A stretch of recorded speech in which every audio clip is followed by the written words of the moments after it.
Tapi yang penting adalah selama kita menjadi orang baru, tips saran saya yang pertama tunjukkan sikap positif. Sikap positif ini karena akan sangat membantu ketika kita ini menerima macam-macam tugas. Dan masukan. Masukan, betul. Jadi sangat wajar ketika orang baru itu dikasih tugas yang macam-macam sekali kayak gitu itu kan.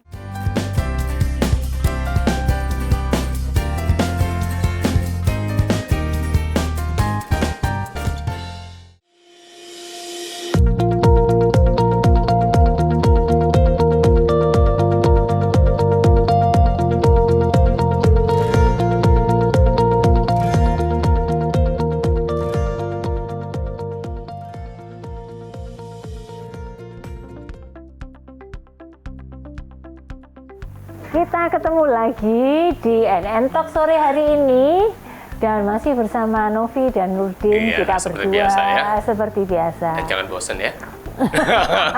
Karena kami selalu memberikan sharing terkait hal yang terbaru di dunia manajemen sumber daya manusia. Betul. Jadi bagi yang baru berkarir, akan meniti karir atau masih tahun-tahun pertama berkarir, ikuti terus channel kami supaya mendapatkan insight, mendapatkan gambaran tentang apa saja yang harus Anda lakukan supaya tetap survive dan jadi juara di kantor.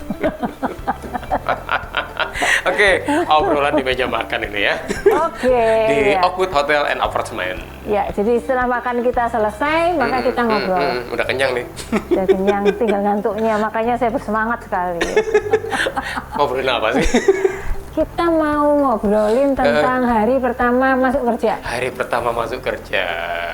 Jadi semua kan pasti akan mengalami itu ya. Yang bekerja kan pasti hari pertama masuk kerja. Mau ngapain? Betul. Ya kan? Siapapun itu di industri apapun pasti akan mengalami hari pertama masuk kerja, hari pertama masuk sekolah, dan hari pertama masuk kerja. Cuman yang membedakan adalah kalau sekolah dengan kerja itu dunia sudah sangat berbeda. Sangat berbeda. Betul. Karena kalau sekolah atau kuliah kurang lebih usianya lah sama, ya kan. Tapi kalau dunia kerja itu beda. Ada yang masih junior itu juga banyak, ada juga yang banyak tuh yang senior, ya kan.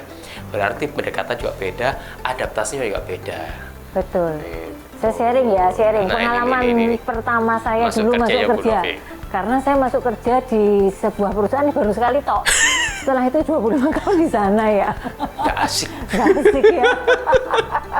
Anyway, jadi pertama masuk kerja sebenarnya waktu itu saya baru di wisuda dan masih kepingin santai-santai gitu ya. Jadi belum mau kerja gitu, masih santai-santai mau jalan-jalan gitu.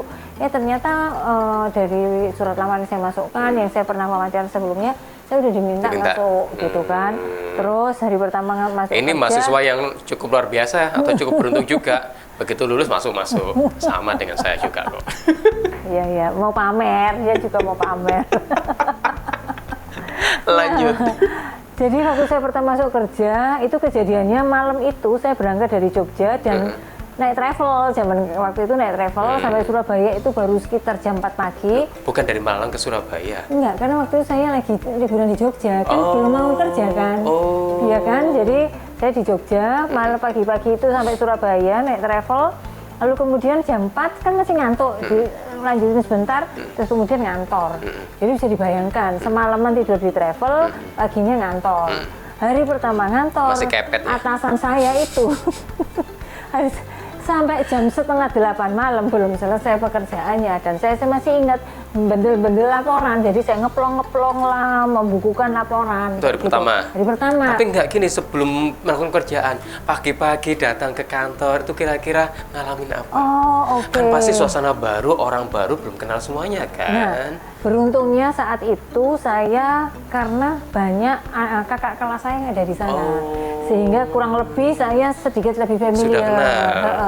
Jadi jet lag-nya itu dong. Betul, tapi jet lag-nya itu adalah setelah beberapa saat setelah saya masuk kerja.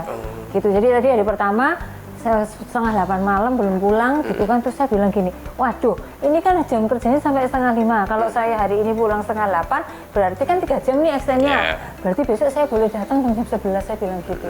Saya dibendeli kok enak masuk kerja boleh jam 11 kan gitu kan, nggak ngerti kan ya. Kalau kata narasumber yang dulu Meti beres kantornya bamu Gitu kan, jadi satu tidak tahu. Lalu hari pertama 1, 2, 3 sampai kemudian di minggu-minggu pertama itu saya banyak mengalami apa ya, waduh kerja di konsultan ternyata nggak gampang ya, gitu ya. Berat kayak gitu ya. Terus kemudian banyak beberapa hal itu yang saya tuh merasa kok begini ya, gitu ya, seperti itu. Jadi aturannya banyak gitu kan, aturannya banyak, terus harus beginilah senior saya, harus begitu. Aduh, saya pikir kok nggak kayak kuliah, nggak kayak kuliah. Senior yang katanya kenal dulu kan, udah kenal di kuliah sama di kerjaan ternyata beda. Ternyata beda. Lebih galak di kerjaan daripada galak di kerjaan, karena dia juga punya bos. Dia digenjat bos, dia kan yang genjat Anda. Betul, betul. Nah, terus kemudian yang saya ingat adalah setelah 3 bulan masa percobaan saya dipanggil sama atasan saya, jadi kepala divisinya itu ditanya gimana kamu setelah 3 bulan, terus saya bilang ya itu tadi beberapa hal yang saya alami itu saya ceritakan sama dia gitu. Jadi terus gimana, menurut kamu suka nggak sama pekerjaan ini? Pada saat itulah kemudian saya ingat banget, saya mengatakan bahwa saya masih memakai baju lama saya, gitu ya. Jadi itu kalimat itu saya ingat sampai sekarang.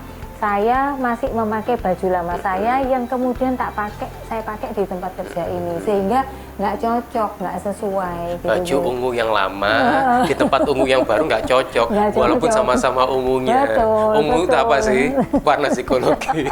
Seperti ini. Ya nggak? Gitu. Lu sih cowok masuk psikologi warna ungu, untung bukan pink.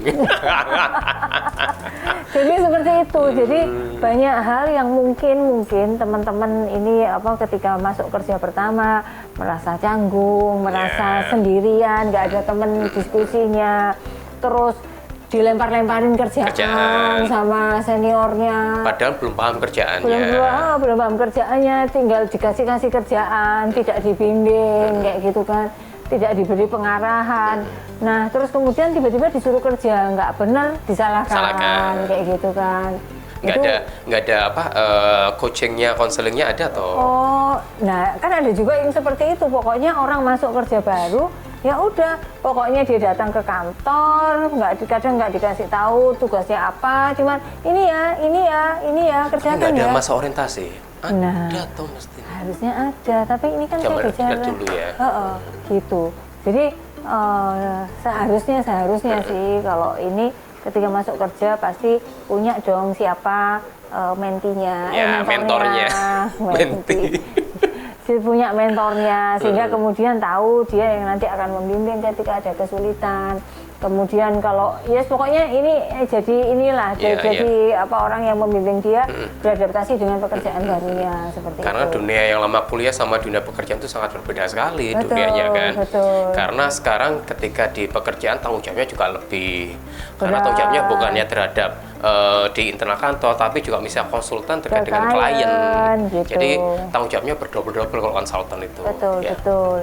Seperti itu. Tapi itu tadi kan seringkali itu tadi kendala-kendala yang dihadapi oleh orang-orang baru ketika mereka masuk kerja dan kemudian tidak ada penjelasan, tidak ada orientasi, tidak ada mentor yang membimbing dia. Akhirnya disorientasi ya. Betul. Nah, kan kalau sekarang saya yang saya lihat di beberapa perusahaan orientasi itu sudah kalau misalnya settle, jadi itu ya. Ada yang misalnya mereka mempelajari buku manualnya atau dibutuhkan video gitu kan ya, job desk-nya. Betul, atau kalau masuknya bersama-sama dengan beberapa orang lain dikumpulkan dalam satu ruangan. Betul.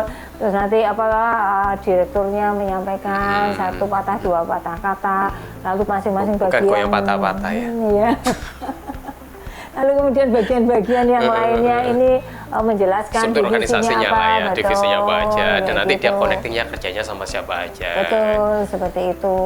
Nah, biasanya hari pertama masih pengenalan umum lah gitu ya, termasuk misalnya di istilahnya itu jalan-jalan ke lokasi-lokasi tertentu, sama office tour atau plan tournya. Jadi di sana bagian apa, betul di sana bagian apa, kamar mandi lah, macam-macam kayak gitu, kliniknya dan sebagainya. Iya, jangan sampai keliru ya, mau ke kamar mandi masuk ke kamar. Kamar rias. Iya. Gitu. Jadi seperti itu supaya tidak terjadi. Jadi kalau buat yang masuk pertama kerja, kalau misalnya tidak ada atasan orientasi, maka ini nanti kita akan memberikan beberapa tips apa yang harus Anda lakukan supaya tidak salah langkah dan ini tadi hari pertama kerja atau belum pertama kerja jadi hal yang fun lagi, betul, bukan jadi hal yang horor lagi, momok kayak ini tadi. Momok gitu. Untungnya survive ya. Ya untungnya kebablas itu dengan survive. Akhirnya menikmatin profesinya lah ya sampai sekarang. Gitu. Betul. Kalau ini gimana nih? Kan masuk kerja di beberapa tempat tuh. Iya. Terus gimana tuh orientasinya? Adaptasinya luar biasa. Jadi ya seperti mungkin kalau lihat video-video sebelumnya kan, saya tuh bekerja di beberapa bidang perusahaan, mulai dari pabrik, perbankan, konsultan, terus pabrik lagi, ya kan, terus industri kreatif. Kalau industri kreatif ya nggak perlu adaptasi lah ya, karena saya ownernya. Dan ketika di pabrik dulu saya itu sebenarnya bukan pabrik yang besar sih, Bu Novi, pabrik yang tidak terlalu besar sebenarnya. Dan saya kan di divisi penjualan. Nah, jadi tidak banyak yang harus diadaptasikan karena ketika saya bekerja tersebut sudah ada target yang jelas dan sebagainya, ya sudah saya jalanin gitu kan. Tapi pun juga di situ saya tidak terlalu lama. Kemudian masuklah ke dunia perbankan. Nah, untungnya dunia perbankan dunia yang dapat dikatakan profesional. Jadi ibaratnya itu job desk-nya itu sudah ada jelas, instruksi kerja juga jelas dan sebagainya. Saya ingat dulu ketika masuk pertama kali kerja di bank tersebut, nah saya ada dicantolkan di mentornya, senior saya itu yang membimbing saya dan yang menjelaskan job desk-nya apa dan sebagainya. Walaupun dulu tidak dikumpulkan di orientasi yang karena masih zaman dulu lah ya, belum seperti sekarang ini itu. Jadi senior saya itu yang membantu kemudian mengenalkan saya ke rekan-rekan yang lainnya sama ya tadi office tour. Dan untungnya juga di bank cabang itu ada beberapa senior saya kuliah di kampus saya dulu, walaupun beda divisi. Dan di divisi saya pun juga ibaratnya divisi yang garda juga garda marketing sebenarnya, walaupun saya di asistennya tidak langsung berhubungan dengan banyak dengan nasabah. Tapi itu beruntungnya ada mentor yang membimbing, termasuk ketika nanti berurusan dengan administrasi dan sebagainya. Itu selama 2 minggu saya dibimbing. Satu saya mulai dilepas pelan-pelan bertanggung jawab terhadap kerjaan saya sendiri. Karena yang membimbing saya tadi itu akhirnya dia berangkat untuk apa ibaratnya itu sekolah lagi lah di perbankan. Karena di bank yang saya dulu bekerja itu punya kampus. Nah, saya periodik itu kita tuh belajar di kampus tersebut. Seperti itu. Jadi proses developmentnya untuk SDM-nya itu diperhatikan di sana. Dan kemudian berpindahlah ke dari perbankan ke industri konsultan. Nah, di tempat kita yang sama dulu. Lagi-lagi. Karena yang ngetes saya dulu untuk psikotes adalah Kakak Novi. Kalau dulu kan disebut kakak. Nah, di sana saya juga akhirnya belajar hal yang baru lagi dari perbankan ke konsultan. Akhirnya proses adaptasi. Dan bagi saya adaptasinya dari perbankan tersebut ke konsultan cukup, effortnya bagi saya cukup gede. Nah, kemudian saya ingat dibimbing sama atasan saya langsung, sama direktur saya, Mr. BP. Hai Pak BP. British Petroleum. British Petroleum. Ya, jadi beliau membimbing saya dan sebenarnya jujur 3 bulan tuh sebenarnya ingat saya tuh saya sebenarnya tidak diperpanjang. Saya tidak diperpanjang karena mungkin adaptasinya sangat susah terhadap dunia keilmuan yang baru, karena kan banyak berhubungan dengan MSDM yang itu bagi saya sangat effortnya sangat gede, sehingga diperpanjang lah saya di bulan keempat. Oke. Dikasih kesempatan perpanjangan probation period. Probation periodnya dikasih lagi 1 bulan. Ibaratnya 1 bulan keempat itu ada pertaruhan. Terus apa? Gugur bisa seperti itu. Dikenang sebagai pahlawan. Pahlawan juga. Sebelum berjuang. Dan akhirnya 1 bulan terakhir itu senior saya itu banyak membantu. Nggak tahu ya mereka cinta kali sama saya. Senior saya. Jadi banyak sekali membantu sehingga akhirnya saya lolos. Jadi itulah bimbingan dari senior itu sangat penting. Tapi ketika awal hari pertama saya masuk ke konsultan itu saya juga bingung, ya kan? Ini dunia baru bagi saya, walaupun saya sudah punya pengalaman bekerja, tapi dunia juga baru lagi, ya kan? Terus kemudian pekerjaannya antara yang perbankan dengan konsultan juga beda lagi. Jadi saya sempat maling kebingungan, ini apa yang harus saya kerjakan ya? Iya, jadi wajar ya kalau orang masuk pertama kerja, bukan hari pertama saja ya, tetapi minggu-minggu pertama sampai 3 bulan. Walaupun sudah punya experience seperti saya, tapi industrinya jenisnya berbeda, itu akan mengalami apa ya, saya awkward moment. Iya. Jet lag. Jet lag. Karena apa ya tadi, bingung apa yang harus kerjakan. Kalau misalnya saya di industri perbankan lagi, misalnya beda bank, mungkin akan lebih mudah melanjutkan. Tapi ini ada dunia baru lagi, lebih susah lagi. Karena saya bilang mulai dari nol lagi. Betul. Settingannya juga harus berubah lagi. Gitu. Nah, jadi kalau misalnya ada yang mengalami seperti itu di hari-hari pertama masuk kerja, menurut saya wajar-wajar saja.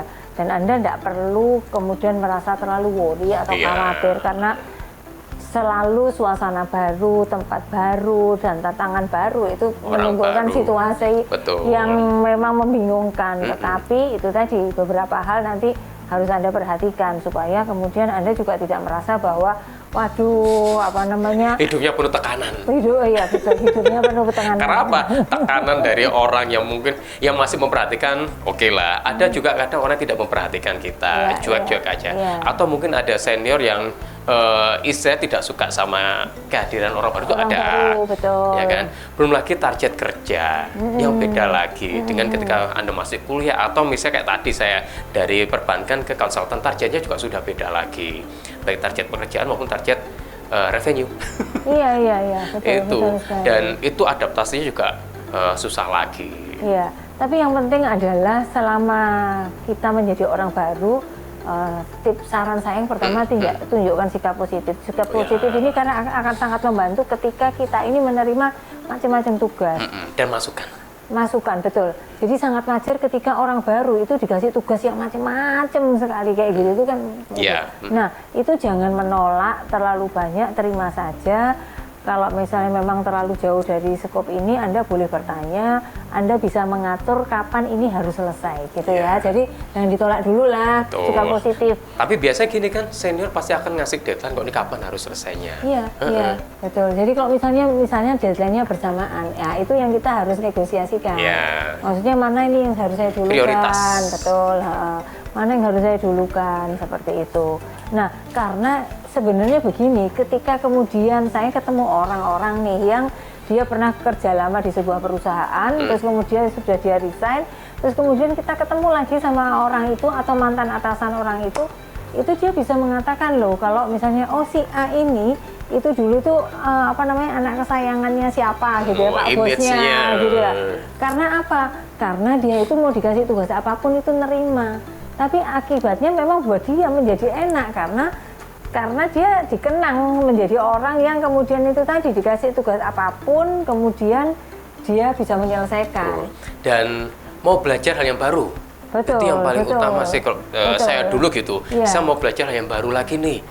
Karena kalau saya tidak mengenolkan otak saya dari perbankan ke konsultan, itu akan susah. Akhirnya saya bilang saya harus belajar yang baru lagi. Dari situ saya akan menerima banyak masukan baru, dan saya belajar baru dan mau menerima apapun yang dimentorkan oleh senior saya. Betul, seperti itu. Sehingga bagi saya itu akan mempermudah langkah saya. Betul, jadi mau belajar yang baru itu penting. Terus kemudian itu tadi banyaklah kemudian Anda harus tahu nih orang-orang yang pengambil keputusan itu siapa. Terus berhubungan kerjaan dengan kita siapa saja. Dengan siapa saja. Terus kemudian siapa sih orang-orang influencer. Orang influencer itu orang yang berpengaruh. Orang yang mungkin tidak secara langsung mengambil keputusan yang berdampak ke kita, tetapi orang ini bisa mempengaruhi si decision maker tadi. Nah, kita itu harus tahu gitu ya. Jadi harus main strategi juga gitu. Kalau Anda tadi itu banyak mendengar masukan, Anda juga harus sambil belajar, pasang telinga kiri kanan, kemudian Anda harus mapping people yang ada di sana gitu kan. Anda harus tahu gitu sehingga ketika ada kesulitan-kesulitan Anda tahu, Anda nggak dipermainkan gitu loh, nggak dipermainkan. Memahami karakter kerja dari teman-teman Anda atau rekan-rekan yang mungkin beda divisi tapi masih berhubungan kerja dengan kerjaan Anda. Betul, betul. Karakter Anda harus tahu gitu kan. Iya, karena itu akan mempermudah bagaimana kita berinteraksi dengan Betul, mereka. tidak salah mengambil sikap. Betul. Karena kita mengambil sikap dengan si A dengan si B bisa beda karena karakternya beda. Iya, iya, iya. Gitu. Gitu. Nah, terus kemudian apa lagi ya kalau sebagai orang baru? Oh, ini tadi kan ini hal-hal yang positif. Nah, ada juga yang kemudian kita itu merasa terbebani karena waduh, ini orang-orang di sekitar saya ini kok ternyata hebat semua ya. Mereka ini sudah experience Ya gitu iyalah, ya. mereka udah senior. Iya, gitu kan. Terus sementara kita orang baru gitu kan. Terus kita dituntut bisa perform seperti mereka. Iya. Nah, itu kan kadang kita merasa tertekan tuh. Under pressure. Under pressure kan. Nah, ketika dalam situasi seperti itu berarti kita harus ngapain nih, gitu kan? Seperti itu. Jadi kalau saran saya nikmati prosesnya karena kita sebenarnya kita juga nggak tahu nih pekerjaan model apa saja yang nanti akan kita terima. Betul. Karena kita berada di tempat yang baru. Jadi kalaupun ada pekerjaan lakukan dengan sebaik mungkin, kemudian kerjakan. Kalau misalnya bertubi-tubi atau bersamaan, maka Anda harus tahu prioritas mana-mana saja yang harus diselesaikan lebih dulu, sehingga kemudian Anda bisa mengatur jadwal untuk ketemu siapa orang-orang yang bisa membantu Anda untuk menyelesaikan pekerjaan tersebut. Dan jangan segan untuk bertanya terkait dengan hal yang Anda susah untuk mengerjakannya atau menemui kesulitan dalam pekerjaan tersebut. Bertanya ke siapa? Ke mentornya atau ke seniornya. Ya. Dan cari misalnya senior yang sekiranya enak diajak berdiskusi atau berbicara. Betul. Karena apa? Itu akan memudahkan Anda untuk menyelesaikan masalah Anda. Karena tadi Anda sudah mapping people yang ada di sana kan? Iya, seperti itu. Oke, jadi Anda juga nggak perlu tadi itu, Anda nggak perlu takut untuk bertanya. Jangan malu ya, jangan malu untuk bertanya. Malu bertanya, kerjaan nggak selesai. Karena orang pasti akan maklum karena Anda orang baru. Dan orang baru pasti banyak hal yang memang harus ditanyakan. Gitu. Dan jangan sampai Anda sok ngerti mengambil keputusan sendiri. Betul. Karena akibatnya fatal. Saya pernah ngalamin seperti itu.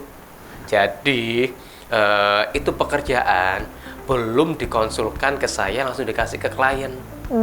Klien komplain lah. Loh kok kerjanya nggak seperti ini biasanya, kok ini kok gini hasilnya.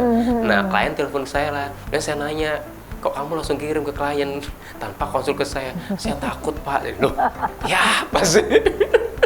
Ya apa sih? Jadi jangan pernah Anda mengambil keputusan yang sekiranya adalah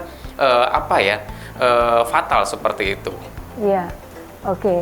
Lalu yang tidak penting adalah, kan Anda ini probation period ini diamati nih. Ya, 3 bulan. 3 bulan. Jadi hilangkan atau hindari urusan-urusan penting yang tidak berkaitan dengan pekerjaan. Itu jangan mendistrak pekerjaan utama Anda. Jangan sampai sering telat, telat sudah hilang, sudah kesempatannya nggak masuk, gitu meskipun itu karena sakit, kayak gitu ya. Jadi Anda harus benar-benar menjaga stamina Anda, harus menjaga kesehatan Anda, memastikan bahwa Anda fokus pada tugas-tugas yang diberikan, sehingga kemudian orang akan respect ke Anda, orang akan menghargai Anda karena Anda bersikap profesional. Karena ketika probation adalah first impression Anda loh. Betul. Bagi lingkungan Anda yang baru betul. Gitu.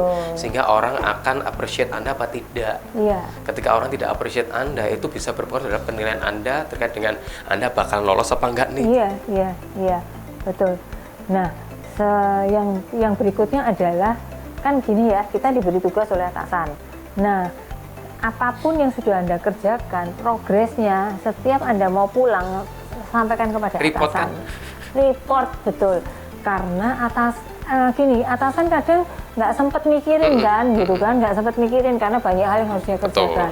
Tapi ketika kemudian Anda update terhadap aktivitas yang saat itu diberikan kepada Anda, maka Anda sudah membantu dia untuk mendapatkan gambaran. Dan mempermudah pekerjaannya, sehingga Anda dapat appreciate juga dari atasan. Jangan sampai ketika besok baru ingat atasannya, loh kemarin kamu saya suruh ini kok mana? Iya, kok nggak laporan gitu. Pokoknya apapun, Anda harus ceritakan progres dari kegiatan yang dilakukan. Karena ini penting, karena atasan juga supaya bisa ngatur, apakah sudah on schedule, ataukah mungkin ada hal-hal lain yang sekiranya dia bisa bantu untuk follow up dengan bagian-bagian lain yang terkait. Seperti itu, yang mungkin kita sendiri nggak bisa menjangkau. Iya, betul. Gitu. Dan kepentingan pribadi itu hindarkan dulu ya selama itu jam kerja. Betul. Dan seandainya Anda pengen... jangan anak sekarang itu kan bolak-balik. Oh iya. Sudah. Jempolnya berdansa terus di gadgetnya. Ya, jadi konsentrasinya akhirnya terganggu dan kerjaan Anda akhirnya juga akan terganggu juga. Tuh. Iya. Jadi Anda harus konsentrasi, fokus pada masa 3 bulan itu. Gitu. Dan tadi itu nggak usah overthinking gitu ya. Anda jalani, enjoy journey-nya sehingga kemudian Anda akan bisa melewatinya dengan baik gitu ya. Meskipun memang pasti akan ada tekanan-tekanan, ada pressure yang kemudian nggak bisa kita hindari. Deadline antara deadline kerjaan dengan deadline tugas-tugas kuliah itu sangat beda. Betul. Kemudian deadline dari rekan kerja dan atasan juga beda. Betul. Pressure antara office dengan kampus atau dengan dosen itu juga beda. Sangat beda. Karena sekarang tanggung jawabnya terkait dengan apa sih? Dengan pekerjaan itu sendiri. Dan karena apa? Anda digaji terhadap pekerjaan Anda lakukan. Kalau dulu di kampus kan Anda tidak digaji terhadap tugas-tugas yang diselesaikan kan? Iya. Jadi karena sekarang apapun setiap tahap yang Anda lakukan itu ada nilai value money-nya. Ada value money-nya buat perusahaan. Dan karena itu gunakan setiap waktu yang Anda miliki untuk bisa memberikan value yang terbaik untuk perusahaan. Betul. Jadi jangan pernah takut untuk memulai hal yang baru. Betul. Di lingkungan yang baru. Iya. Teman yang baru, yang bukan seangkatan, karena bisa jadi adalah lebih senior usianya. Tapi bagaimana juga Anda harus adaptable di sana. Betul. Jadilah humble people lah di sana, sehingga orang akan merasa Anda adalah nice people juga bagi mereka. Betul. Dan yang pasti enak diajak untuk komunikasi, enak diajak untuk kerjasama, itu sih yang penting. Karena kalau Anda tidak enak diajak komunikasi, tidak enak diajak untuk kerjasama, fail lah Anda. Itu. Jadi pertama kali masuk kerja bukan hal yang horor, bener buat deg-degan juga iya, tapi laluilah itu apapun pressure-nya Bu Novi ya. Iya, betul. Karena hari pertama atau ketika Anda pertama kali kerja itu akan menentukan karir Anda ke depannya. Iya. Itu first step ya untuk karir. Jadi sukses untuk yang baru masuk di tempat kerja. Atau gitu. Sekarang sudah mulai masuk tempat kerja, lagi masa probation. Probation seperti itu, dan mungkin akan banyak ada yang berbeda karena bisa jadi Anda sekarang masuk kerja tapi tetap WFH. Oh iya. Anda tetap bekerja dari rumah. Baru kerja itu. Tapi Anda WFH. Sehingga Anda nggak kenal secara langsung teman-teman kerja Anda, secara kalau misalnya real gitu kan kita bisa tahu bisa karakternya apa. Kalau sekarang masih. Kalau ini kan kita menerka ketemunya hanya waktu meeting, nggak setiap saat. Setiap saat. Mungkin meeting fisik bisa jadi hanya seminggu sekali. Satu Anda kembali ke rumah untuk WFH dan kontrolnya juga melalui digital atau visual lewat gadget dan sebagainya. Karena sekarang meeting juga lebih ke digital itu sih. Ya Bu Novi ya. Jadi itu sih terkait dengan pertama kali atau hari pertama masuk kerja dan masa probation. Thank you ya untuk Oakwood Hotel. Terima kasih. Jangan lupa ya like, comment, dan subscribe. Itu sih. Dan kalau sekiranya ini adalah konten cukup bermanfaat, silahkan share ke teman-teman Anda atau rekan-rekan Anda. Karena apa? Yang bermanfaat bukan hanya Anda tapi juga rekan-rekan Anda yang lainnya. Sampai jumpa ya di konten berikutnya and talk.